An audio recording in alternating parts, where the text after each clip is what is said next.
On parle malheureusement aujourd'hui beaucoup de guerre. Plus malheureusement encore, faut-il ajouter, on ne parle pas de la seule guerre vraiment décisive qui existe depuis toujours et qui a pour théâtre la personne même humaine. Un biologiste de mes connaissances relevait récemment que l'existence humaine a un rendement mauvais au point qu'on peut s'en étonner. Mauvais rendement de l'existence humaine et des existences humaines et par là même de l'humanité, si l'on veut, ce qui expliquerait justement cette multitude de conflits qui l'entredéchirent, disons de faux conflits par rapport aux conflits essentiels. Mauvais rendement qui est dû au fait que, comme chacun l'a constaté, la passion aveugle. Non seulement il y a là un obstacle au rendement même, mais les sources de ce rendement sont par là même escamotées. Elles n'apparaissent plus. Si l'on parle de mauvais rendement de l'existence humaine, il faut ajouter que c'est par rapport, tout d'abord, à ses possibilités, et, soulignons-le, dans notre temps où l'écologie joue, et heureusement, un rôle de plus en plus important, et par rapport à la consommation extraordinaire, on pourrait dire fondamentale d'énergie, qui est celle de l'être humain, sous l'angle alimentaire. Nous absorbons une quantité absolument folle d'énergie, au point qu'on pourrait situer l'individu, chacun de nous, au sommet d'une pyramide, et cette pyramide serait constituée par des squelettes, par tout ce que nous avons dû tuer, détruire, pour pouvoir exister. Squelettes, si vous permettez l'expression, tout d'abord d'origine végétale, squelettes ensuite d'origine animale. Eh bien, cette destruction du vivant devrait correspondre à un rendement, c'est-à-dire à une promotion du vivant, évidemment sous un autre angle, sur un autre plan, le plan qui est spécifiquement humain. Chacun, disais-je, a constaté que la passion aveugle. Or, il faut ajouter que ce que chacun ne sait pas ou ne veut pas savoir, c'est que la passion aveugle à tous ses degrés. Et lorsque nous aimons, eh bien, nous sommes aussi aveuglés par rapport à nos sources que lorsque nous haïssons. Par conséquent, on ne peut plus parler de passion au sens courant du terme, notamment utilisé en jurisprudence lors des séances de tribunal. Il faut parler de passion sous langue beaucoup plus générale, de l'apparition, de l'entrée en fonction du moi, de l'ego, qui, lui, à tous ces niveaux, justement, détruit le phénomène vivant par excellence, le phénomène spécifiquement humain. Et quel est ce phénomène? Eh bien, très simplement, chacun de nous a constaté également que, comme on le dit couramment, la nuit porte conseil. On reçoit une lettre, on est importuné le soir, on a une réaction, je vois, passionnelle, un peu vive. Eh bien, la nuit, alors qu'au fond, le conscient disparaît et qu'il se trouve renouvelé par ses sources, par l'inconscient, eh bien, la nuit, des réponses viennent en ce sens que des éléments nouveaux, puisqu'il y a jaillissement incessant en nous-mêmes, et pendant que nous dormons également, des éléments nouveaux sont intervenus pendant que nous dormions. Il y a donc une partie créatrice en nous qui est vraiment essentielle. Chacun de nous a constaté aussi, même les enfants le constatent depuis l'âge de 6 ans déjà, qu'on se pose une question un soir, on ne comprend pas, au sauter du lit, la réponse est là. Bien plus, vous aurez tous remarqué que lorsque vous êtes en relation téléphonique avec un tiers et que celui-ci vous prie de répéter la phrase que vous venez de dire, eh bien, vous ne répéterez jamais exactement la même phrase, alors même que quelques secondes, 3-4 secondes se sont écoulées depuis là. Pourquoi? Parce que entre le moment où vous l'avez dite, cette phrase, et le moment où vous la répétez, un très court laps de temps s'est écoulé, mais essentiel. De nouveau, le vivant a créé des idées, des formulations nouvelles vous sont venues. Or, lorsque nous disons que la passion aveugle au sens total du terme, fondamental, nous disons que la passion détruit précisément ces possibilités extraordinaires qui nous habitent. J'aimerais, pour illustrer tout ceci, vous faire un extrait très bref de l'ouvrage de Teilhard de Chardin intitulé « Le phénomène humain ». On lit ceci, tout au début. C'est le prologue qui débute ainsi. « Voir, on pourrait dire que toute la vie est là. Être plus, c'est s'unir davantage. C'est donc entrer en contact avec ce qu'on pourrait appeler l'environnement et de manière toujours plus prononcée. Mais le constaterons-nous encore, l'unité ne grandit que supportée par un accroissement de conscience, c'est-à-dire de vision. Voilà pourquoi sans doute l'histoire du monde vivant se ramène à l'élaboration d'yeux, des yeux, toujours plus parfaits, au sein d'un cosmos où il est possible de discerner toujours davantage. Chercher à voir plus et mieux n'est donc pas une fantaisie, une curiosité, un luxe. Voir ou périr, telle est la situation, imposée par le don mystérieux de l'existence à tout ce qui est élément de l'univers, et telle est par suite, à un degré supérieur, la condition humaine. Donc, voir ou périr.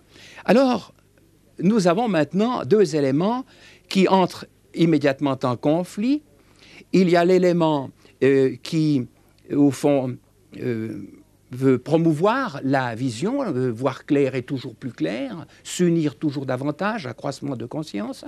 Et d'autre part, il y a l'élément passionnel qui, s'opposant à ce développement, eh bien, produit une sclérose à ce point qu'on peut parler de périr. Périr physiquement chez l'animal, vivre physiquement, c'est la sélection naturelle, comme on dit aujourd'hui, qui le conduit à périr lorsqu'il ne voit pas.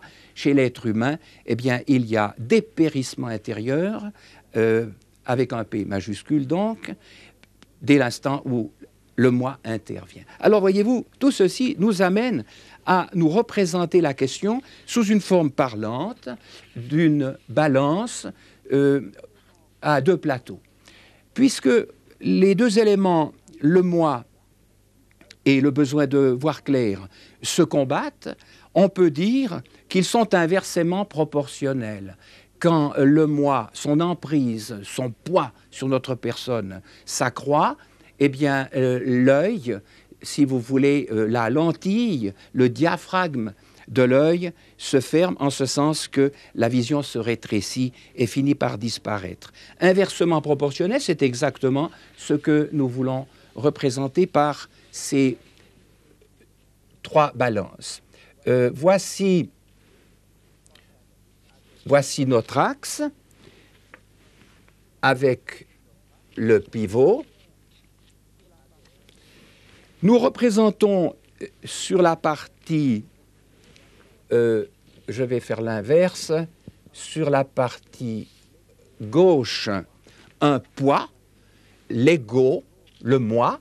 Remarquez que j'ai ajouté un S pour que nous n'en restions pas à notre personne, car enfin, le moi des autres joue un rôle prépondérant, on pourrait même dire plus important encore que notre moi. Il vient en quelque sorte, tel un levain, l'enfler, ce moi intérieur, au point de le rendre totalement envahissant. L'individu, par exemple, qui cherche à voir clair, ça sera le problème que nous allons développer, eh bien, dès l'instant où il se trouve en présence de tiers, il est menacé, je dis bien menacé, par le besoin d'avoir raison. Ce n'est plus la lumière qui compte, c'est l'opinion des tiers. Rousseau, Jean-Jacques relevaient déjà la chose en disant l'opinion, ce monstre qui détruit l'humanité. Et alors, qu'avons-nous sur l'autre plateau de la balance? Eh bien, nous avons une possibilité une potentialité, une latence, un grain qui peut se développer, un grain de Senvé, d'après les anciens, une possibilité donc qui nous habite. Il est clair que dans la mesure où l'ego est au premier plan dans notre comportement, la potentialité en question a du mal à se développer. Elle se développe, c'est évident, elle se développe chez l'enfant notamment, mais il faut le remarquer, dès que l'enfant entre en contact avec d'autres enfants, eh bien cette possibilité, en tout cas, se trouve stoppée dans son développement, on pourrait dire régresse, car il y a régression, ça ne fait aucun doute. Et alors le cas limite, extrême, inverse, c'est celui-ci, l'ego perd de son poids en fonction, non point du tout d'une diminution intérieure, il ne peut pas diminuer. C'est une constante quant aux données fondamentales. Il faut se nourrir de pain, il faut procréer, il faut exister, sauvegarder son existence, etc.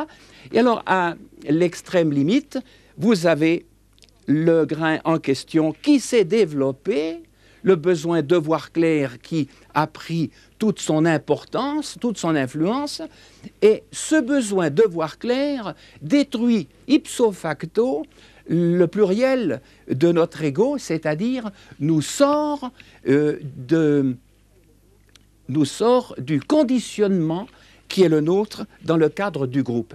Si bien que je représente ici l'ego sous une forme plus parlante encore, quant à d'autres personnes, quant à l'individu, le moi.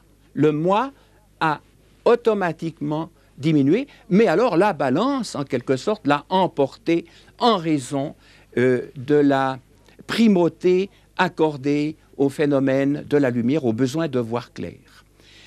Voici ce que nous pouvons donc dire.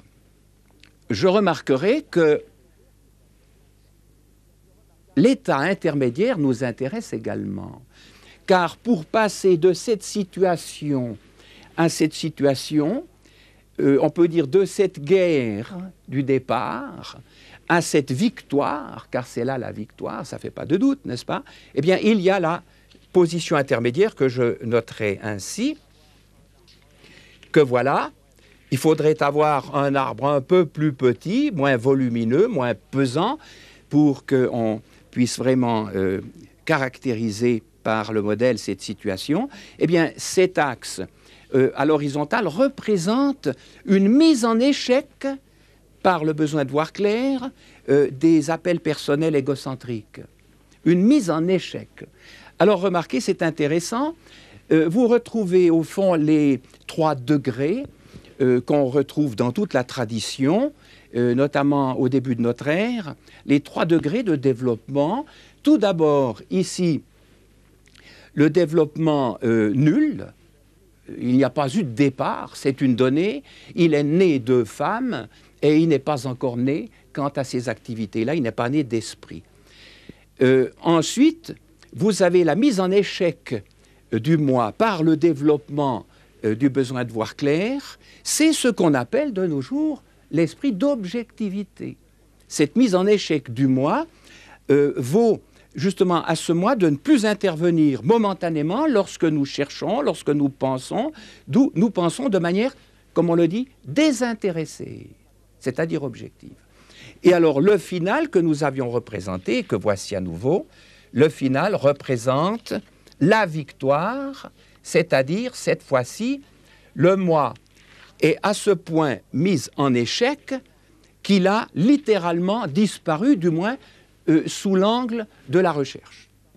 Heureusement, ce moi garde sa place, puisqu'il s'agit précisément de nous nourrir, il s'agit de sauvegarder notre existence.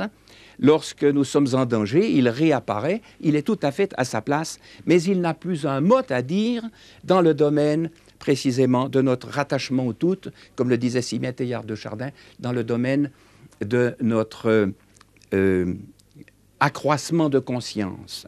Eh bien, cette situation dernière de l'esprit d'objectivité qui était l'intermédiaire à l'esprit final est ce qu'on appelle aujourd'hui l'esprit proprement scientifique. Je dis bien l'esprit scientifique. Jacques Monod, dans son ouvrage Le hasard et la nécessité, précisera bien que ce qu'il y a de précieux dans l'esprit scientifique, c'est l'attitude qui le conditionne, l'attitude qui permet à la connaissance d'avoir lieu. Je ne veux pas dire donc que ce sont les scientifiques qui réalisent ceci, ils ne le réalisent pas nécessairement, et que cette réalisation est à la portée de chacun, puisqu'il est question d'un esprit, c'est une attitude permettant à la connaissance d'avoir lieu. On pourrait ajouter à ce que Monod vient de dire, je l'ai cité, l'attitude qui vaut au moi de disparaître, c'est-à-dire de ne plus avoir voix au chapitre lorsque nous en sommes là. Vous voyez que la notion d'attitude, la notion de conflit, d'inversement proportionnel, tout ceci nous amène immédiatement à une certaine conception de la morale. Une morale intérieurement à nous-mêmes, qui n'est plus en relation avec les autres, la morale sociale, la morale des bonnes mœurs. Ici, nous sommes en présence d'une morale qu'on appelle aujourd'hui l'éthique de la connaissance, et que nous pouvons caractériser ainsi par rapport à la morale d'autrefois.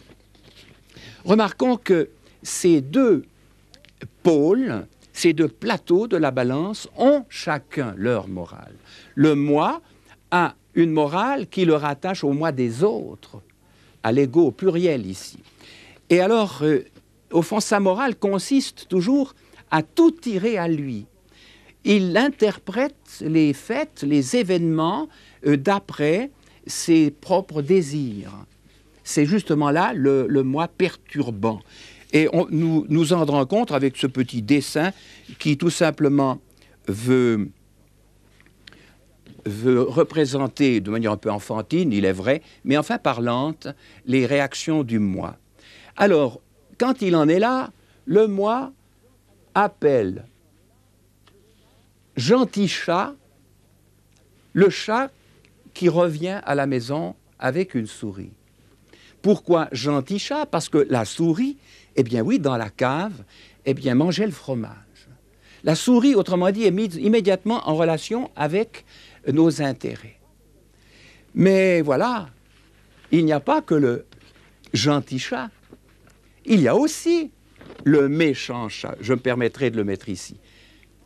Le méchant chat, eh bien, c'est celui qui rentre à la maison avec un oiseau.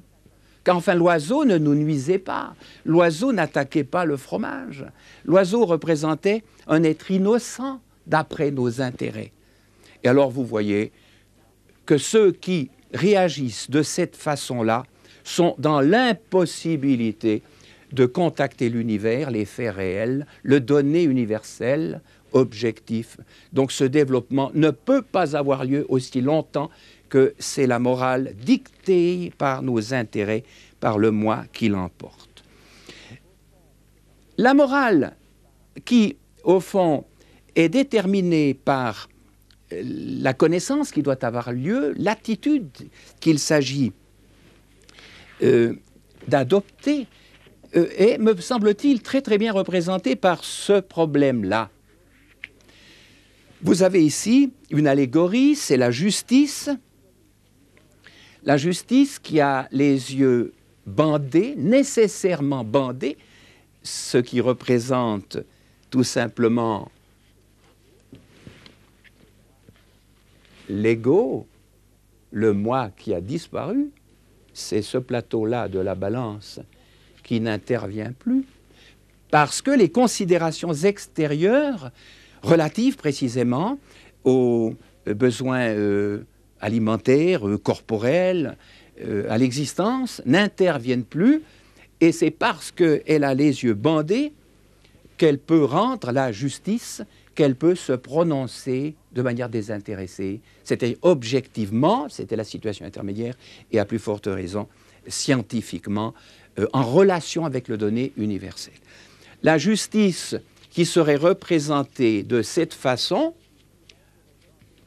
eh bien, se situerait dans cette zone-là de notre personne et de la société et de l'humanité. Elle ne serait plus, la justice, elle ne remplirait plus sa fonction précisément de jugement objectif, désintéressé, porté sur les faits, sur les agissements humains. Alors voyez-vous, maintenant, nous pouvons faire un pas de plus, tout simplement au vu de ce que nous avons constaté, et dire qu'il y a là une véritable guerre, et qu'il faut savoir qui va l'emporter. J'enlève mes panneaux que voilà. Est-ce le moi qui va l'emporter ou est-ce le besoin de voir clair, nos désirs personnels ou au contraire l'univers qui veut se réaliser, se faire connaître et en quelque sorte nous motiver? Eh bien nous avons là ce que les anciens ont appelé les deux maîtres, ils sont là.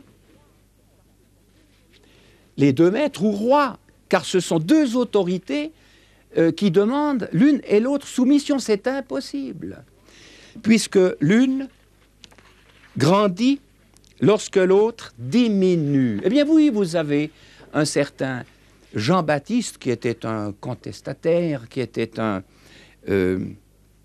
juif, on peut dire, en opposition avec tout l'enseignement traditionnel. Voyant ceci, affirme: il faut qu'il croisse, que l'arbre en quelque sorte représenté ici grandisse, et à cet effet que je diminue, c'est-à-dire que mon moi disparaisse. Puisque, nous l'avons vu, la passion aveugle, ce qui signifie que l'esprit n'est émetteur de lumière, l'intelligence ne se trouve fécondée par ses sources inconscientes que dans la mesure où le cœur, c'est-à-dire l'élément moi, passionnel, disparaît. Plus celui-ci grandit, plus celui-ci diminue. Lorsque celui-ci tend vers 0, 1 sur 0 vous donne infini, la grandeur suprême. Eh bien, ce sont ces deux réalités qui ont été appelées de noms tout à fait en place, me paraît-il. Le roi, la nature univers ici, et le prince qui règne dans le monde, dans la société, le moi que nous trouvons là. Je remarquerai pour terminer que cela représente en réalité deux attitudes très distinctes. Le moi qui règne est le moi qui, se considérant comme le centre, comme le directeur, si vous voulez, foule tout à ses pieds, fait de la nature, de l'univers, si c'est là deux ensemble, ce n'est pas le centre, ceci, fait de la nature de l'univers son petit jardin, son jardin à exploiter, tout lui appartient en ce sens que tout ce qui ne lui appartient pas, eh bien, est escamoté, il ne le voit pas.